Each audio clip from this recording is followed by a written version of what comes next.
तो हाथरस मामले में रोज नए नए खुलासे हो रहे हैं और आज का जो घटनाक्रम है हमने आपको बताया किस तरह से हलफनामा दायर किया गया है। सुप्रीम कोर्ट में इस मामले को लेकर सुनवाई हो रही है और वहां पर राज्य सरकार की ओर से बताया गया कि ये अंतिम संस्कार जिसको लेकर लगातार सवाल उठाए जाते रहे कि रात में क्यों किया गया, उसको लेकर जानकारी दी गई कि रात में करना इसलिए जरूरी था क्योंकि इंटेलिजेंस इनपुट मिले थे कि वहां पर दंगा भड़काने की कोशिश हो सकती है, भीड़ जुट सकती है। उसके बाद हमने आपको बताया कि पीएफआई के 4 सदस्यों की गिरफ्तारी हुई है और अभी हमें जानकारी मिल रही है डॉक्टरों की पीड़िता को बेहतर इलाज के लिए रेफर करने की सलाह दी गई थी। डॉक्टरों ने स्पाइनल इंजरी सेंटर में इलाज की सलाह दी थी। पीड़ित परिवार ने रेफर करने की नहीं दी सहमति। यूपी सरकार के हलफनामे में यह बड़ा खुलासा हुआ है।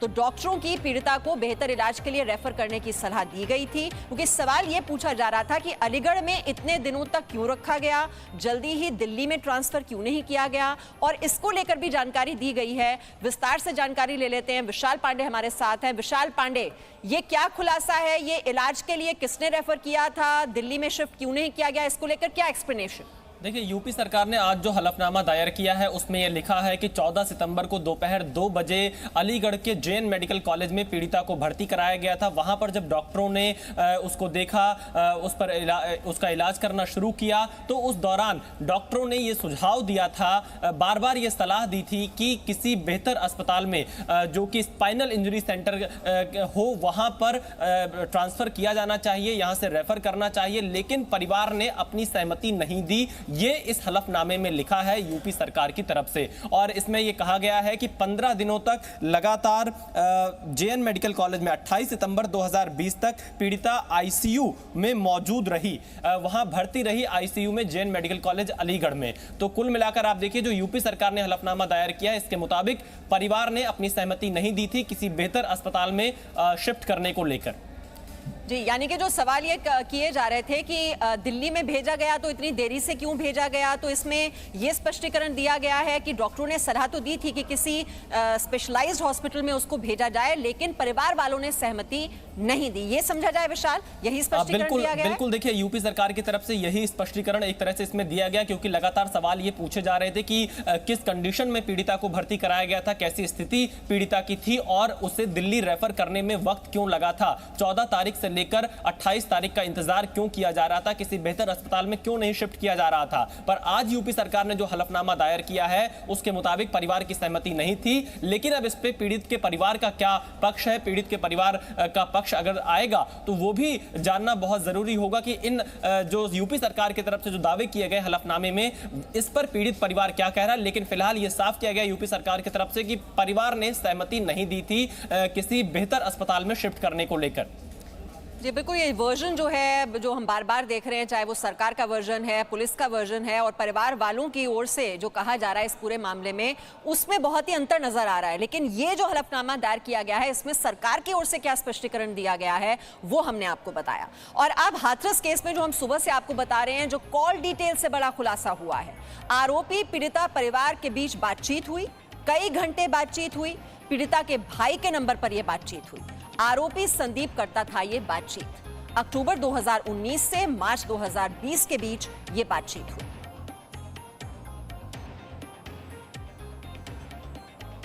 और ये 14 सितंबर सुबह 9:30 बजे की घटना है। पीड़िता को उसका परिवार सबसे पहले थाने लेकर पहुंचा। पीड़िता के भाई ने पड़ोस में रहने वाले लड़के संदीप के खिलाफ एफआईआर लिखवाई। इसमें कहा गया कि संदीप ने बाजरे के खेत में मेरी बहन का गला दबा दिया और उसे मारने की कोशिश की।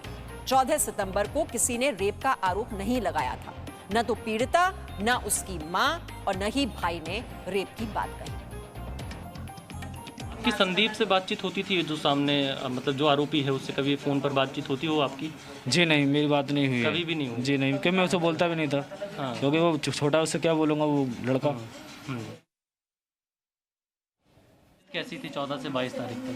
नहीं, स्थिति तो कहा कहते थोड़ी सुधार में हो गई थी, थोड़ा सा कहा कहते मतलब वो बात भी कर रही थी थोड़ी थोड़ी। तो उन्होंने कहा कहते बताया, जब मेडिकल जांच भई और चूँकि ऐसा है कि गांव की बेटी अतगा कुछ शर्माती है ना, तो हर चीज़ कहा कहते बता ना पाती, तो वो मेडिकल में कहा कहते वहाँ ये सब क्या कहते हैं वही जब उसने बयान भी दिया। पूरे कपड़े उसके उतरे हुए थे, कपड़े बाकी सारे उतरे हुए थे, बहुत ज़्यादा बेचैनी थी। तो आप उसके बाद आप लोग थाने लेकर गए? हाँ, थाने लेकर गए, वहाँ हमारी कोई सुनवाई भी नहीं की।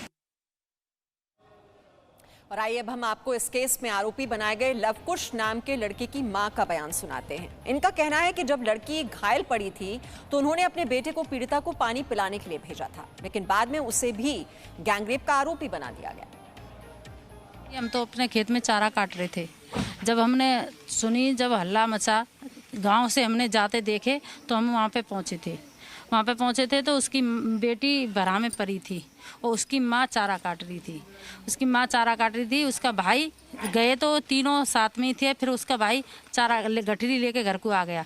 बाकी बाद में देखा है हमने तो उसकी माँ चारा काट रही है और बेटी भरा में पड़ी है। तो हम सब लोग भागे, तब हम भी भागे वहाँ से।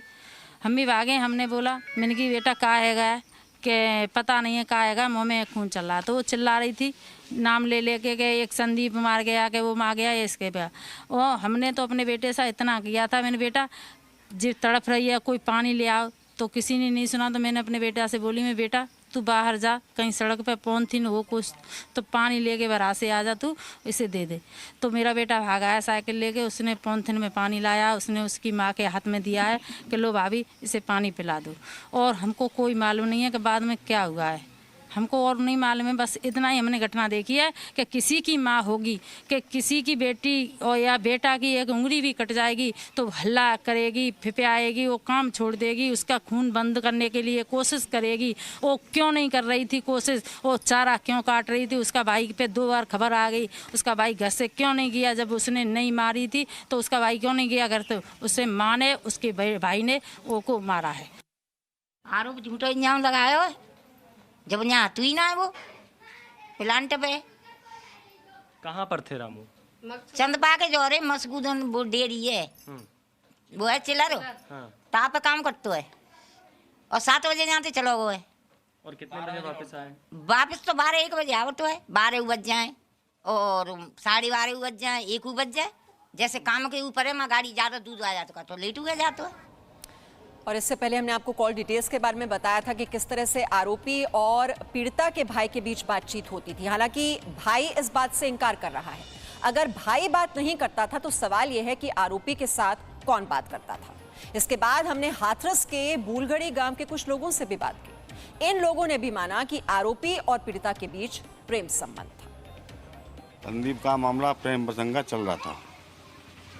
कब से? करीब हो गए 1.5 साल के करीब। क्या हुआ?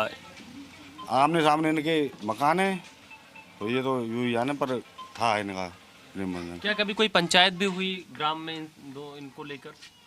पंजाब घर भर के बैठ गए थे आपस में, तो उन्होंने लड़के को नौकरी के लिए भेजा, या परिवार वालों ने बोला भाई ऐसी बात है, तो घर वालों ने लड़कों को नौकरी के लिए भेज दिया। प्रेम संबंध था, पर लेकिन कहा सुनी इतनी हुई कि तू अपने को लड़की रो, बांध के अपनी लड़की तू रो। दोनों ने ही एक दूसरे को समझाया बुझाया, पर लेकिन वो माने न माने इस बात को मुझे पता नहीं है। मैंने प्रेम संबंध में मतलब ज़्यादातर ये नहीं देखा कि दोनों एक जगह देखे, मैंने ये नहीं देखा, सुनाया था प्रेम संबंध की बात। तो हाथरस का संपूर्ण सच हम आपके सामने रख रहे हैं और जितने भी पक्ष हैं उनकी बात आपके सामने है। और हाथरस मामले पर सुप्रीम कोर्ट में, जैसे कि हमने आपको बताया, सुनवाई चल रही है। सुप्रीम कोर्ट ने यूपी सरकार से बुधवार तक जवाब मांगा है।